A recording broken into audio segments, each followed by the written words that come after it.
Shit. Klappa han. Släpp igenom, byta varv och byta galopp. Tar du långsidan ut med sargen och sista hindret. Jaga nu inte bara fram utan känn. Bjuder han eller kan jag bara hålla upp? Tycker på dem. Korta tycker. Känn bakbenen, nu har vi inga bakben. Känn kontakten, stressa inte, känn. Känn bakkärra, kontakt.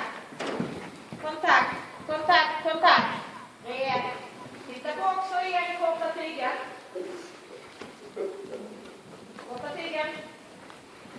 Känn stödet, inte rid i vägen.